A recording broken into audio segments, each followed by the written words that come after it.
Assalamualaikum warahmatullahi wabarakatuh. Bagaimana kabarnya anak-anakku yang solih dan solehah? Ustadz harapkan semua dalam keadaan yang baik, semua dalam keadaan sehat. Ya, semoga kita dijauhkan dari segala macam penyakit serta selalu diberikan perlindungan oleh Allah. Anak-anakku yang solih dan solehah, hari ini kita akan belajar materi tentang akidah Islam.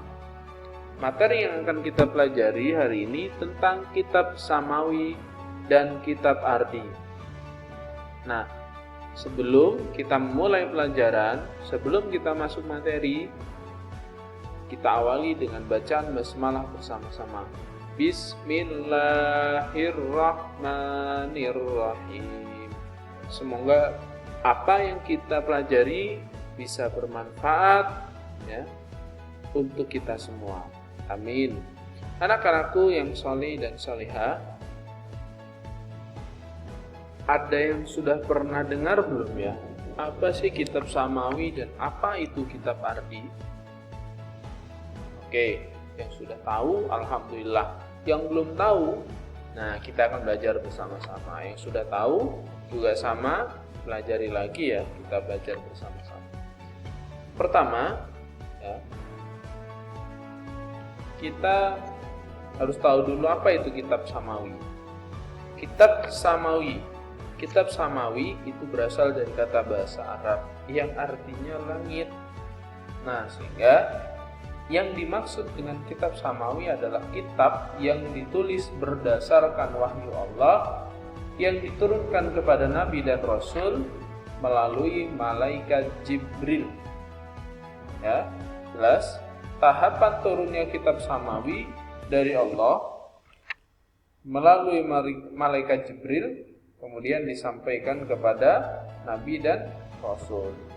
Jadi perantaranya melalui malaikat Jibril. Ini kitab Samawi. Ya. Jadi kitab Samawi itu murni, ya, murni Allah, ya. Allah yang menyampaikan. Allah yang menyampaikan kepada Nabi dan Rasul.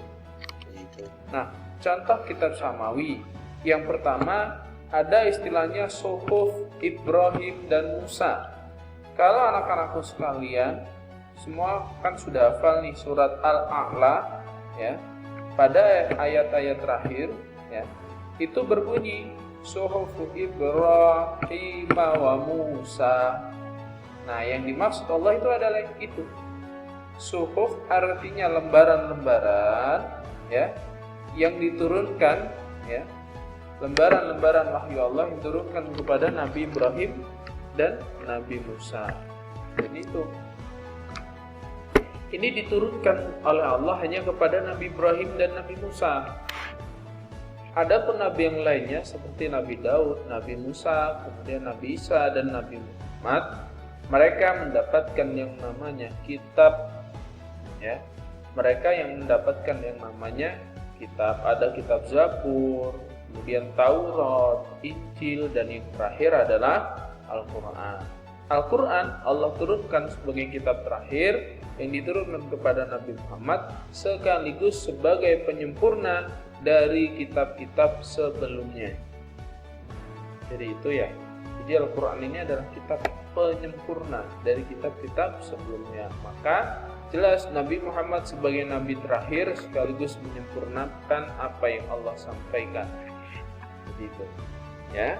Nah, Al-Quran sendiri ini termasuk mukjizat, ya, mukjizat yang diberikan Allah kepada Nabi Muhammad yang sampai saat ini alhamdulillah kita masih senantiasa menghafalkan, ya. Kita masih istiqomah membaca. Jadi itu. Dari contoh dari kitab Samawi ini ya, contoh dari kitab Samawi ini ya, jangan sampai lupa, jangan sampai salah, ya, jangan sampai tertukar dengan kitab Ardi. Jadi itu. Nah, anak-anakku yang soleh dan solehah, untuk selanjutnya yakni kitab Ardi. Kitab Ardi. Pengertian dari kitab Ardi. Ardi itu artinya bumi. Sehingga yang dimaksudkan yang dinamakan kitab ardi itu adalah kitab yang disusun oleh seseorang berdasarkan pengalaman hidup dan dijadikan panduan oleh pengikutnya. Jadi kalau kitab samawi sumbernya jelas dari Allah, kalau kitab ardi sumbernya itu dari manusia sendiri. Jelas ya? Kalau manusia itu pasti senantiasa sering berbuat salah. Ya. Sering berbuat salah, sering berbuat dosa.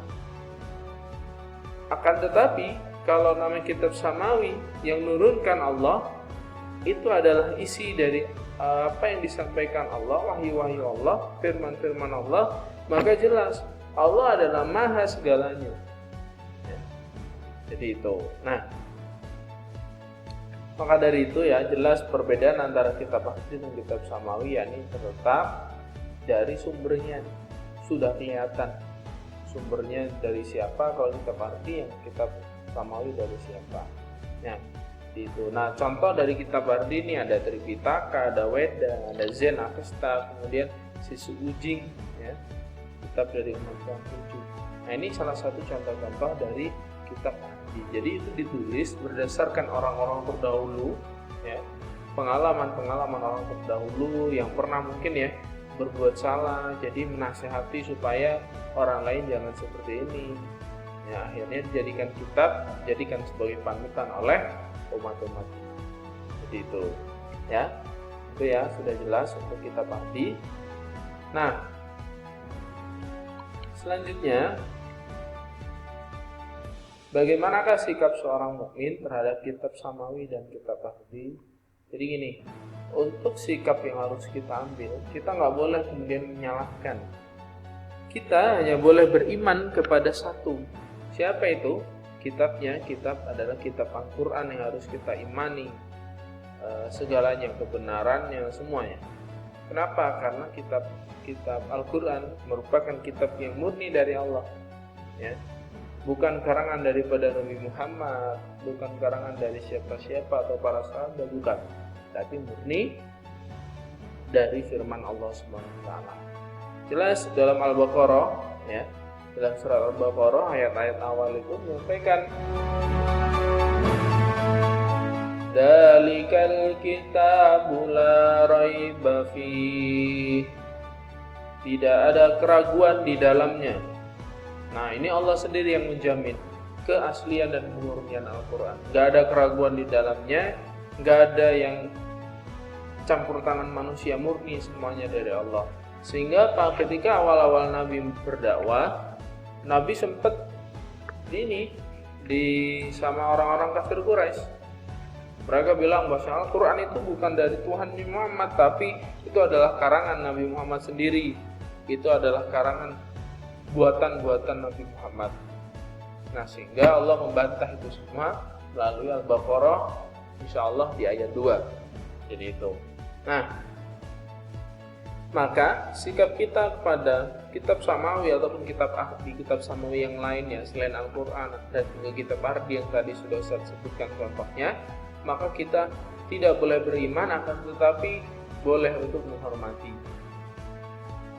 Dalam artian apa? Menghormati, tidak boleh kemudian misalkan ada saudara tetangga kita ya, yang kemudian berbeda keyakinan dengan kita, mereka menggunakan kitab samawi, kitab ardi, dan kemudian kita seenaknya sendiri bilang, oh itu salah, itu kitab salah, itu tidak boleh.